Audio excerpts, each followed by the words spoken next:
Hello everyone. तो आज हम टेंस के चौथे लेक्चर के साथ प्रेजेंट हुए हैं। तो टेंस का चौथा लेक्चर शुरू करने से पहले हम दिनकर की कुछ पंक्तियों पर ध्यान देंगे। दिनकर ने बोला था कि सच है विपत्ति जब आती है कायरों को ही दहलाती है, सुरमा नहीं विचलित होते क्षण एक नहीं धीरज खोते, विघ्नों को गले लगाते हैं कांटों में राह बनाते हैं। तो सुरमा जो है कभी विचलित नहीं होते हैं और कांटों में राह बनाते हैं। तो वही अभी हमें करना है।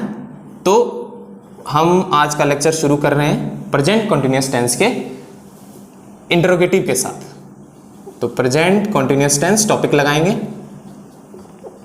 इसका इंटरोगेटिव सेंटेंस आज करेंगे। और लास्ट लेक्चर में मैंने बहुत सारी इंपॉर्टेंट बातें बोली थी, उसमें आज हम थोड़ा सा उसको एलाबरेट करेंगे और टेंस के अलग अलग डायमेंशंस पे जाएंगे। टेंस का जो डायमेंशन है, मैं काफ़ी टीचरों से आजकल देख रहा हूँ, सुन रहा हूँ कि वो बोल रहे हैं टेंस जो है एक महज स्ट्रक्चर में है, बच्चे बाइंड हो जाते हैं, बच्चे सोचने के लिए मजबूर हो जाते हैं। नहीं, टेंस को हमें फील लेना है। जो लैंग्वेज है वो मीडियम ऑफ एक्सचेंज है, तो लैंग्वेज के लिए हमें क्या, उसको बाउंड क्यों करें? हम अपने फीलिंग्स को शेयर कर रहे हैं किसी के साथ, तो वो एक लैंग्वेज है, वो लैंग्वेज की डेफिनेशन है। तो फीलिंग्स को शेयर करने के लिए हम बाउंड क्यों हुए? इसीलिए टेंस को सीखने के लिए हम बाउंड क्यों हुए? कुछ टीचरों की ये भी शिकायत है कि सर टेंस सीखने से जो है इंग्लिश स्पीक कैसे होगा। नहीं, अगर हम बच्चों को स्ट्रक्चर में ही बांध दें और उसके पहचानने के नियम में ही बांध दें कि नहीं बच्चे रहा है रही है ये रहेगा तो ठीक है, नहीं तो चलो, नहीं, तब वहां पे गड़बड़ हो जाएगी बात। नहीं, टेंस के डिफरेंट डायमेंशन को भी सीखने जरूरी है। आपने बहुत सारे लेक्चर सुने होंगे टेंस में, बहुत सारे टीचरों से भी पढ़ा होगा, लेकिन मैं जो बात बताने जा रहा हूं टेंस के बारे में वो आपने लगभग किसी के भी मुंह से नहीं सुना होगा। ठीक है, तो टेंस का जो अलग अलग डायमेंशन है वो हम आज से शुरुआत करेंगे कि अलग अलग डायमेंशन, जब भी लाइफ में हम बहुत सारे सेंटेंस बोलते हैं तो अलग अलग कैसे बोलते हैं। For example present continuous tense में मैंने आपको सिखा दिया कि बच्चे रहा है, रही है, रहे हैं, रहा हो। ये अगर लगा रहेगा तो आपका प्रेजेंट कंटिन्यूअस टेंस का वाक्य है। ठीक है, ये आपका लगा रहेगा। स्ट्रक्चर भी मैंने सिखा दिया कि आपका स्ट्रक्चर हो जाएगा subject plus is are am plus object plus V four plus object. ये मैंने सिखा दिया, ये आपका स्ट्रक्चर भी हो गया। लेकिन महज इसके बाउंडेशन में आपको नहीं यूज करना है प्रेजेंट कंटिन्यूअस टेंस को, इसके बियॉन्ड भी है, इसके बियॉन्ड भी हम इसको यूज करते हैं, कर सकते हैं। ठीक है, डेली लाइफ में बोलने में भी। तो अगर हम पहला एग्जांपल ले, तो मैं जब फर्स्ट लेक्चर पढ़ा रहा था तो मैंने बोला था कि बच्चे टेंस और टाइम में डिफरेंस होता है। वहां पे मैंने इसके उदाहरण नहीं प्रस्तुत किए थे, उसका मुख्य कारण आज आपको स्पष्ट होगा कि क्यों नहीं उदाहरण मैंने उस समय स्पष्ट किए। टेंस और टाइम में जो डिफरेंस है, मैंने ये बताया था कि टेंस जो है ग्रामर का पार्ट है, टाइम जो है नॉन ग्रामेटिकल पार्ट है। अब होता क्या है, for example present continuous tense में होते हुए भी हम फ्यूचर टाइम को एक्सप्रेस कर सकते हैं, फ्यूचर टाइम को एक्सप्रेस कर सकते हैं। जैसे फॉर एग्जाम्पल, मैं अगले वर्ष गाड़ी खरीद रहा हूं। ये हमारा एक उदाहरण लिया। अब इसमें देखते हैं कि ये वाक्य तो कंटिन्यूअस टेंस का है, रहा हूं, लेकिन इसमें मीनिंग किस चीज की आ रही है? फ्यूचर टाइम की आ रही है। तो हम प्रेजेंट टेंस में रहते हुए भी फ्यूचर टाइम की बात कर सकते हैं, ऐसा नहीं कि हम नहीं कर सकते हैं। अब हम प्रेजेंट टेंस में रहते हुए भी जो है पास्ट की भी बातें कर सकते हैं। जैसे एग्जाम्पल लेते हैं, मैं 10 दिनों से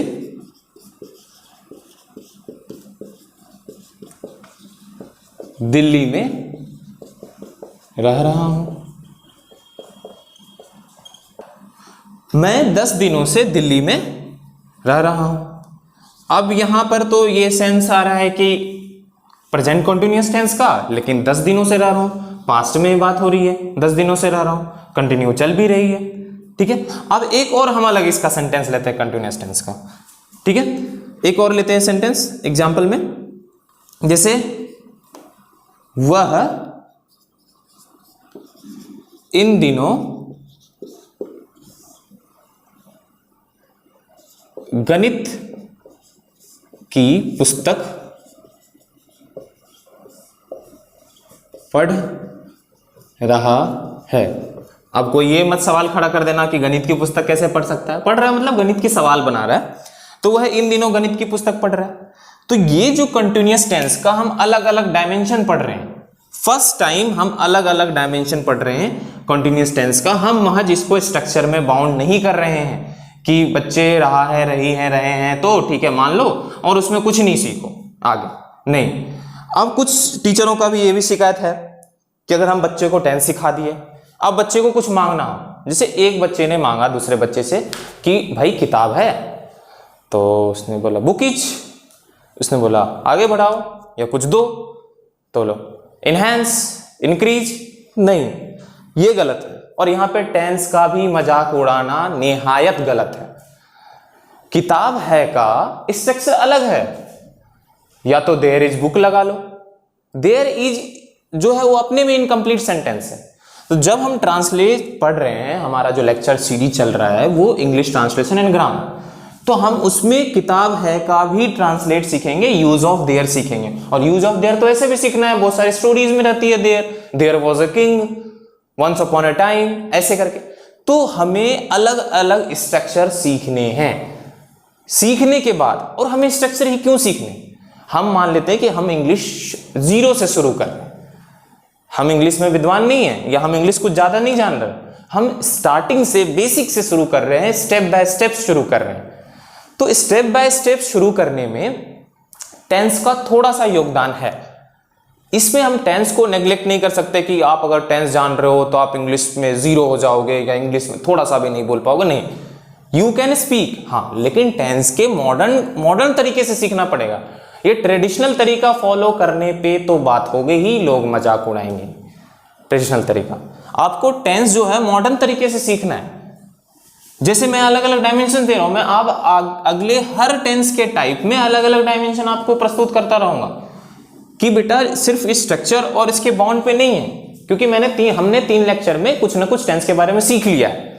अब हम इसके विशाल ह्यूज डायमेंशंस को सीखना है कि इसमें क्या क्या इसमें इंक्लूड हो सकता है, क्या क्या इंक्लूड है ऑलरेडी जो हमें नहीं सिखाया गया है। और इसके नाम पर, इंग्लिश स्पीकिंग के नाम पर टेंस को जो हम ये बोलते हैं नहीं, टेंस से हम नहीं सीख पाएंगे, ये बहुत ही गलत है। ऐसा नहीं है, हम सीख सकते हैं। ठीक है, तो अब इन तीनों के बारे में थोड़ा सा और डिस्कस कर लेते हैं। ठीक है, अगर हमने बोला मैं अगले वर्ष गाड़ी खरीद रहा हूं, तो ये मैंने फ्यूचर टाइम को शो करा, तो ये तो सिंपल हो जाएगा, I am buying a car next year. I am buying a car next year, ये इजी बन गया हमारा। I am buying a car next year. अगर जिस वाक्य के अंत में रहा है, रही हूं लगा रहेगा और उसके पहले कोई समकालिक या समय सूचक शब्द रहा, समय सूचक शब्द रहा, 10 दिनों से, 2 घंटे से, सुबह से, 5 बजे से, 6 बजे से, अगर शब्द रहा तो वो कंटिन्यूअस का वाक्य नहीं होगा। उसमें हमें लगाना है हैज बीन या हैव बीन। और सिंस और फॉर का प्रयोग जब हम प्रेजेंट परफेक्ट कंटिन्यूअस टेंस सीखेंगे तब हम उसमें अच्छे से सीखेंगे। तो मैं 10 दिनों से दिल्ली में रह रहा हूं, इसको हम ये नहीं कर सकते I am living in Delhi, am नहीं लगा सकते, वहां पर एम नहीं लगा सकते, हमारा वो गलत हो जाए। ठीक है, अब वह इन दिनों गणित की पुस्तक पढ़ रहा है, तो he is reading maths. Reading अच्छा नहीं लग रहा, हम कर देते हैं ही इज सॉल्विंग मैथ्स, आप लोगों को भी अच्छा लगेगा। He is solving maths these days, he is solving maths these days. तो यहां पर हमने प्रेजेंट कंटिन्यूअस टेंस के अलग डायमेंशंस को भी सीखने की कोशिश करी। ठीक है। तो अब इंट्रोगेटिव सेंटेंस इसका लेके चलेंगे, प्रेजेंट कॉन्टिन्यूअस टेंस का।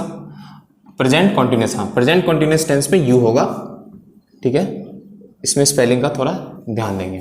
Interrogative sentence INTE, interrogative sentences. सबको पता है इंटरोगेटिव सेंटेंसेस क्या होता है? प्रश्नवाचक वाक्य। तो प्रश्नवाचक वाक्य इसका हम सीखेंगे, ठीक है। कुछ उदाहरण ले लेंगे। पहला, क्या सीता पत्र लिख रही है? क्या सीता पत्र लिख रही है, ये एक हमने एग्जाम्पल ले लिया इंटरोगेटिव सेंटेंस का, प्रेजेंट कॉन्टिन्यूअस टेंस, ठीक है। दूसरा, क्या वे लोग मैदान में खेलने जा रहे हैं? तो ये हमने ले लिया, क्या वे लोग मैदान में खेलने जा रहे हैं। इसका स्ट्रक्चर देखेंगे, इसका स्ट्रक्चर देखेंगे, इसके स्ट्रक्चर को फील करेंगे, रटेंगे नहीं। कैसे? सेंटेंस है, काम कंटिन्यूअसली चल रहा है, we will use is are am, ठीक है। अब ये है, तो क्या है, इंट्रोगेटिव है, तो ऑब्वियस सी बात है इज एम आर, ये स्टार्ट में हो जाएगा, स्टार्टिंग में, प्लस सब्जेक्ट प्लस V4 या V plus ING plus object. ये हमारा स्ट्रक्चर हो गया, हमारा स्ट्रक्चर हो गया सब is MR plus subject plus V4 plus object, ये हमारा स्ट्रक्चर हो गया, ठीक है। अब इसको कन्वर्ट करते हैं, इसको कन्वर्ट करते हैं इंग्लिश में। तो पता है Sita third person singular number के साथ इज लगता है, तो इज। एक चीज ध्यान देंगे, काफी बच्चे मिस्टेक करते हैं, कोई भी सेंटेंस का फर्स्ट लेटर हम लिखेंगे तो वो कैपिटल में, और नाम कहीं भी लिखेंगे, नेम कहीं भी यूज करेंगे वो भी कैपिटल में। इज, उसके बाद सीता, इज सीता, क्योंकि इज एम आर के बाद सब्जेक्ट है। Writing, is Sita writing a letter, is Sita writing, ठीक है। क्या वे लोग खेलने, क्या वे, नेक्स्ट है, क्या वे लोग मैदान में खेलने जा रहे हैं? तो क्या वे लोग मैदान में खेलने जा रहे हैं, तो वे लोग है, तो पता ही है इज एम आर किसके किसके साथ लगता है। यहां पे एक बार रिवाइज करा देता हूं, इज जो है ही, शी, इट और सिंगल नेम के साथ लग जाएगा आपका। एम सिर्फ आई के साथ लगेगा, और आर ये आपके यू, दे और डबल नेम के साथ लगेगा, ठीक है। तो क्या वे लोग मैदान में खेलने जा रहे हैं, तो क्या हो जाएगा इसका, वे लोग है, दे, तो are they going to play in the playground. Question mark, question mark कभी नहीं भूलेंगे, क्वेश्चन मार्क, क्वेश्चन मार्क हमेशा रहेगा, क्योंकि इंटरोगेटिव सेंटेंस है। क्या सीता पत्र लिख रही है, is Sita writing a letter, ठीक है। क्या वे लोग मैदान में खेलने जा रहे हैं, are they going to play in the playground, ठीक है। तो इस तरह से ये हमारा इंटरोगेटिव का हो गया। अब इसी में इंटरोगेटिव विद नेगेटिव लगा देंगे, इंटरोगेटिव विद नेगेटिव इसी सेंटेंस में, ठीक है। हाँ, तो फोर्थ टाइप है इंटरोगेटिव विद नेगेटिव सेंटेंस। इसमें दोनों रहेंगे, प्रश्न भी पूछा जाएगा और नहीं भी रहेगा, नकारात्मक दोनों सेंस में रहेगा ये। तो पहला हमारा, मैं एग्जांपल ले लेता हूं, वही सेम, क्या सीता पत्र नहीं लिख रही है, रही है। दूसरा, क्या तुम बाजार नहीं जा रहे हो।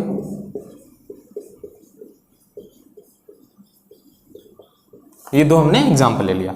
अब इसका स्ट्रक्चर देख लेते हैं। स्ट्रक्चर आसान है। स्ट्रक्चर क्या हो जाएगा?